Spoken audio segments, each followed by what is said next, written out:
তোরা ভ্যাকসিন বানায়, এতটুকু আমি জানতাম। প্রতিদিন যেতে চোখে পড়তো আর দেখতাম এই কোম্পানি, আর ওরা জানতাম হচ্ছে ভ্যাকসিন বানায়। তো পরবর্তীতে আমি একটু গুগল সার্চ করলাম, দেখলাম যে এই যে কোম্পানি, এটার ফাউন্ডার হচ্ছে প্রফেসর ল্যাঙ্গার, খুবই ফেমাস একজন প্রফেসর ল্যাঙ্গার। তো খুবই ফেমাস, এখানে আমি খুব এনার্জি দেখতে পাচ্ছি, থ্যাংক ইউ। তো প্রফেসর জেফরি ল্যাঙ্গার খুবই বিখ্যাত বায়োকেমিস্ট। তো ফাস্ট ফরওয়ার্ড 2019-20 কথা, আফটার কোভিড, যেটা 2016-17 সালে একটি স্টার্ট আপ ছিল, আফটার কোভিড এটার এক বছরের রেভিনিউ $50 বিলিয়ন।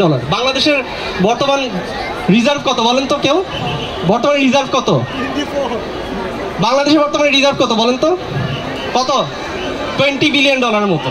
তো এই কোম্পানির এক বছরের রেভিনিউ ছিল $50 billion. So from a start up to A $1 billion company within 5 years. তো এই কথাটা বলার উদ্দেশ্যটা কি, আমাদের যে ইউনিভার্সিটিগুলো আছে